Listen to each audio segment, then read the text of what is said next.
Here's the full rewrite in natural, polished English. Hey, if this is your first time here, I'm Amanda Murbu, and I'm genuinely thrilled to have you with me today.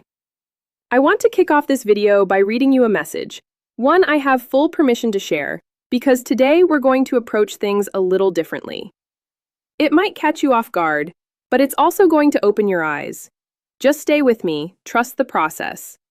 If you're new here, trust me, and if you're not new here, you already know you can. The message reads like this, and just so you know, this isn't one of those typical, let's analyze a text message videos. Keep watching. He writes to her, "Since you're not replying, I figure you've moved on with your life. I'm glad, I always wanted you to be happy. I would have loved to be a part of your life because you're someone truly special to me. But I respect your decision. Take care of yourself." Now, with just that message as context, which is exactly why I wanted to open the video with it, if you have a bit of emotional intelligence, you can already smell the manipulation. There's one line in particular that stands out. "I would have loved to be a part of your life because you're very special to me."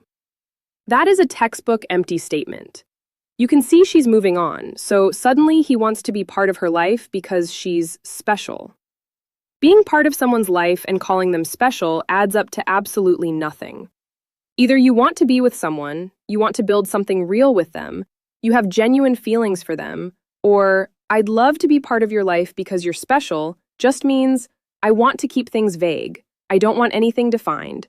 I want to stay in a gray area, but I'm going to wrap that up in the biggest, prettiest, shiniest bow you've ever seen and hope you don't notice. In general, this message gives the impression of coming from someone with whom she had a real, meaningful connection. Someone who cared about her. Someone who is clearly affected by her absence. But here's the thing. This is the same person who, just a month and a half earlier, left her waiting for hours in a car. And when she called him out on it, he went silent. And when he finally did respond, he had the audacity to send her a single letter, Q, with a question mark. As if typing out the word "what" or "what do you want" was simply too much effort. That Q and question mark honestly made me want to say, "Send me his address because I need to go have a word with him." So this same person who a month and a half ago could only manage to humiliate her and respond with a single letter has now suddenly discovered the ability to communicate. And look, even though this message is still pretty terrible, and I'll say it again, it absolutely reflects a manipulative personality. It's a message that was clearly designed to pull her back into a situation that is not good for her. But it is, at least, a message from someone who actually sat down and wrote something. Someone who crafted sentences. Someone who is trying to tug at her emotions. Someone who is genuinely feeling the weight of her absence. So, setting aside completely whether this person is right for her, whether she should respond, setting all of that aside, what this tells us is that he has gone from treating her like she was nothing, like she was gum on the bottom of his shoe, to suddenly reaching out with carefully chosen words. And yes, this message came after a string of low-effort attempts she ignored. Casual messages like, "Hey, how are you? What's up? Have you forgotten about me?" And finally, this message arrived. And she nearly fell apart reading it, because when someone has treated you so badly that they were willing to make plans with you, make you come to them, and then simply not show up, a person who made you feel like you were worthless, like you deserved nothing, and then that same person writes you something like this. Another classic manipulation tactic is that line, "I figure you've moved on with your life." People like him view you as incapable of walking away on your own terms. They're people who live for external validation, constantly chasing new conquests, measuring their worth by how many people they can keep on the hook. So in his mind, there's no way she simply found the strength and clarity to say, "Enough, I'm done," and stop being available. He can't even imagine that. So his assumption is that she must be seeing someone else. That's the only explanation he can come up with for why she's not running back to him. And then, "I would have loved to be a part of your life because you're very special to me." Right, because when you were pushing me to the edge of my sanity, and all I got from you in response to completely unacceptable treatment was a single letter, I apparently wasn't that special. But funny how things change once someone stops waiting around. And here's something I need everyone to hear clearly. A person who treats you badly will, over time, treat you worse. Not better, worse. This is why we talk so much about not ignoring early red flags, because it never stops at the red flag. The red flag is like a child testing a boundary to see what they can get away with, like a thief who keeps pushing to see how far they can go. When someone tests you and gets away with it, that type of person never pauses to reflect. They don't think the way you do. I know this isn't right. I know it hurts her. I know I should behave differently, but because I love her and I don't want to lose her, I'm going to work on myself. That's not how their mind works. Do you know what they see when you accept treatment you shouldn't? They think they're smarter than you. They see everything as a game they're winning. These tend to be people with very little empathy, and I think something we find deeply hard to accept is that the people who hurt us often do so precisely because they lack the capacity to truly feel what we feel. They don't reflect. They don't sit with guilt. And when they realize they can get away with something, they genuinely believe they deserve to. Because in their mind, they're smarter than you.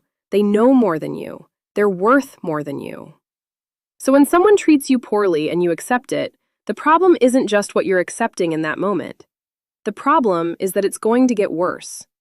That person, having gotten away with it, keeps looking for the next limit. And the more you tolerate, the more they disrespect you, the more they devalue you, until things reach a level that is genuinely humiliating. When she first came to me and had to describe her situation, she was mortified. She was ashamed to even say the words out loud because the situation had reached a point that felt humiliating. But why should she be ashamed? As I told her, do you know who should be ashamed? Him. Because what he did speaks entirely to who he is as a person. I would never treat anyone in a degrading, humiliating way. Even in a non-committed situation, even when you don't want a relationship, you can be honest about that without destroying someone's dignity in the process. Choosing to keep someone in a position where they lose themselves for you reveals a deeply broken, deeply insecure person who needs to bring others down just to feel okay about themselves. And I want to be very clear. She should not go back to him. Not for this message. Not if he shows up at her door with 1,000 roses. But I shared this story because I want you to see something important. Even in the most extreme, most toxic situations, when you show someone who assumed you'd always be there absorbing their worst behavior that you are done, things shift.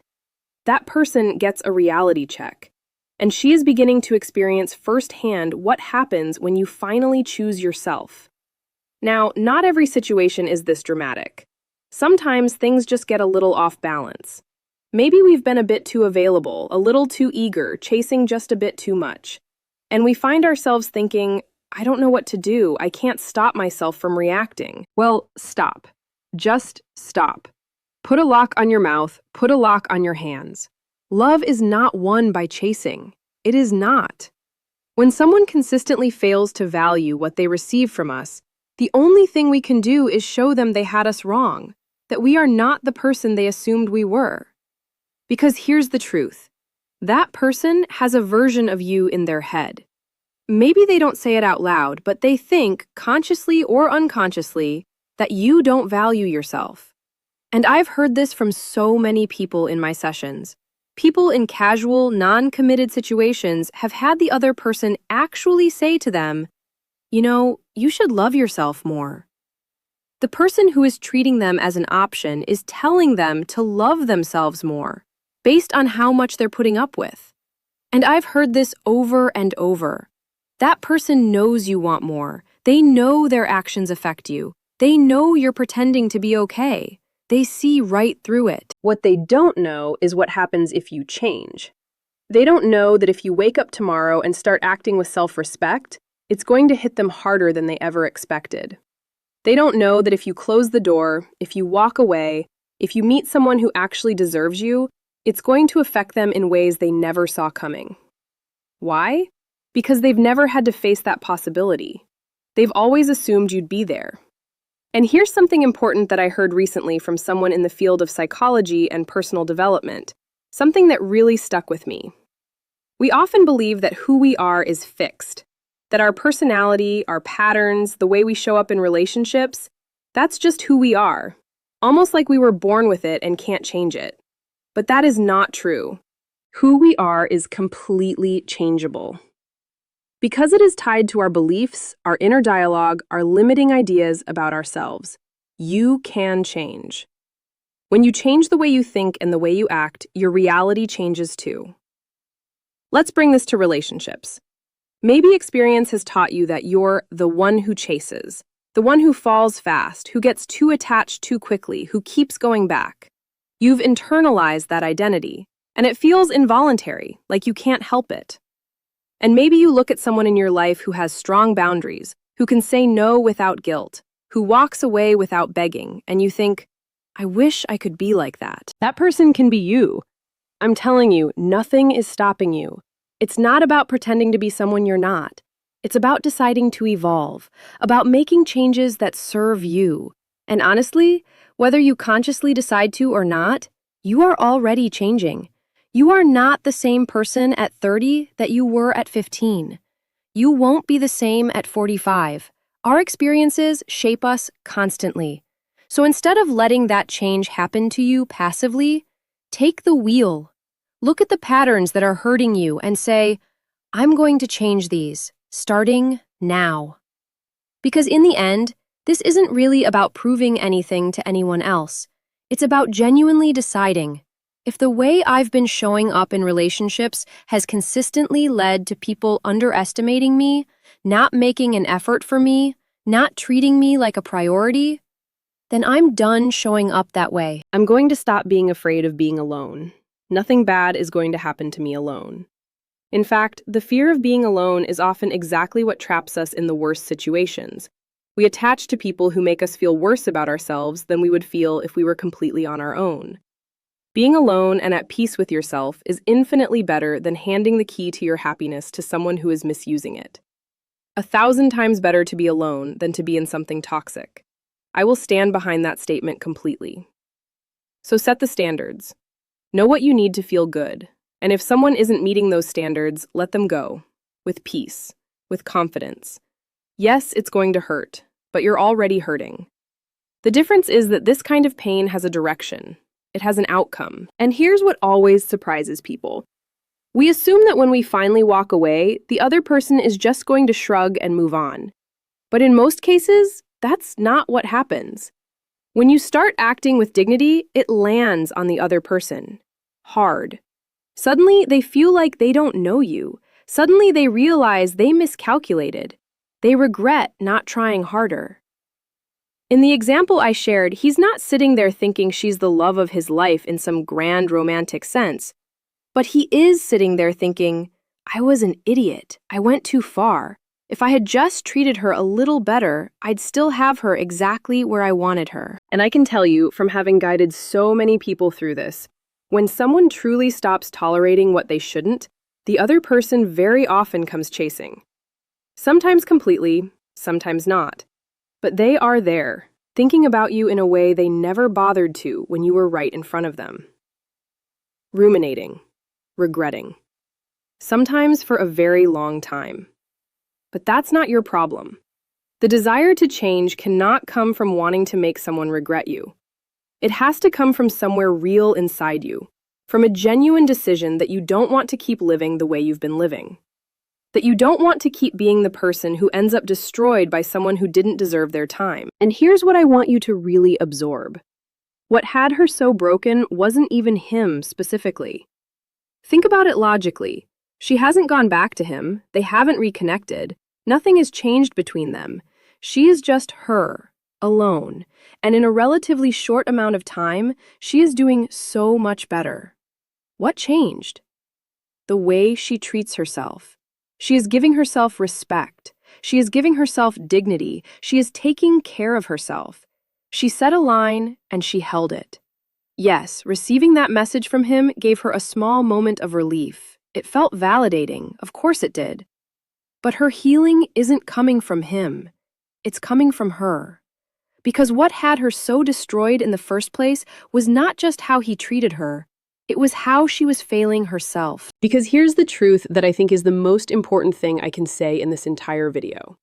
The person who hurts you most in these situations is not the other person. It's you. When you turn your back on yourself. When you don't take care of yourself. When you allow someone to treat you in ways you know are wrong and you stay anyway. The deepest betrayal is not that they didn't love you right. The deepest betrayal is that you didn't love yourself in those moments. And failing yourself is so painful because anyone can let you down in this life. People will come and go, but you are always there. You are your own most constant companion. You are the main character of your own story. You can be your greatest ally or your worst enemy. And when you keep handing your happiness to the wrong people and keep seeing the signs and still don't protect yourself, you are choosing to be your own enemy. So always choose yourself. When you are somewhere that doesn't know how to love you properly, love yourself twice as hard and walk away. Show that person. If you thought I was going to be here forever, absorbing everything, you were wrong about me. People will treat you exactly as far as you allow them to. No further, no less. When you raise that standard, everything changes. So now you know what to do, and I promise you, it will affect them. Far more than staying ever would. But do it for you, not for them. I hope this video meant something to you. If it did, and you haven't subscribed yet, please do, and hit that notification bell because I'd love to see you again very soon. Until then, as always, sending you the biggest hug.